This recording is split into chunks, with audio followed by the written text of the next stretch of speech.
Hi, my name is Kayla Vera, and today I'm going to be doing a rhetorical analysis on Joy Cho's chapter in American Like Me.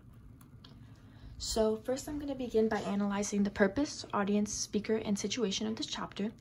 So the purpose of this chapter was to teach people that they shouldn't try to change themselves to seem normal or fit in, but instead we should embrace our own cultures and ourselves.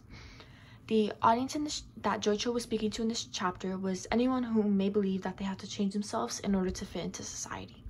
The speaker is Joy Cho, and in this situation, she describes how she had a desire to make her and her family as American as possible, but then she found herself and learned to embrace and appreciate her Thai culture. So, strategies used within the article.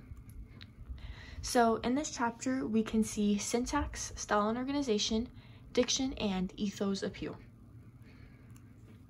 So, starting off with the first page, we immediately see ethos when she talks about her culture and how it wasn't the norm.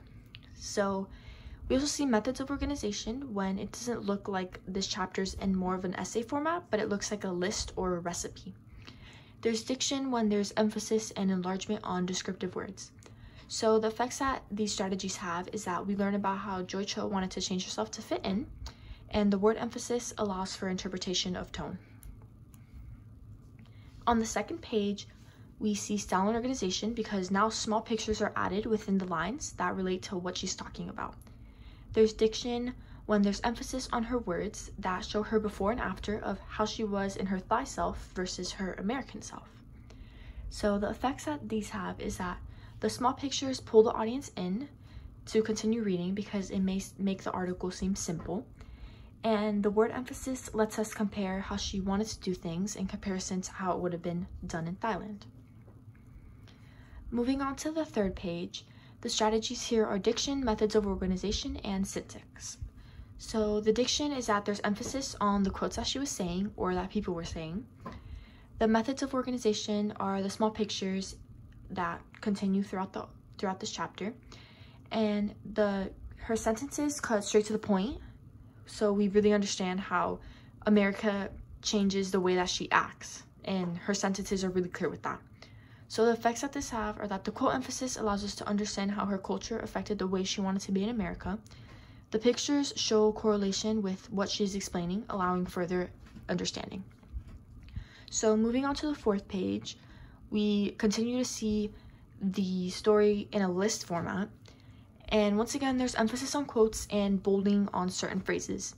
So this allows us to learn about how Joy's parents had different ideals than Americans, and we learn how Joy had to try her best to convince her parents to be easy on her for normal American activities.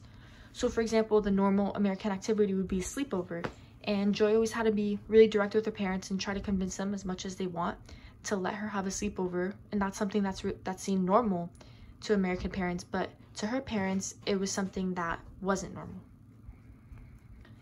And lastly, on our last page, we could see that she no longer includes small pictures, and she begins to separate the sentences one at a time. There's repetition on I and the word realize. So we understand how Joy found love for her Thai American self, and the sentences being separated one by one while including repetition allows for us to understand Joy's new passion and self-love and appreciation. So without there being pictures in between, we read it in a way where we can really understand how direct she is about the way that she feels about herself. So she no longer believes that she needs to fit into America's society, but she wants to appreciate the way that she is and the way that her cultures are. The end. Thank you.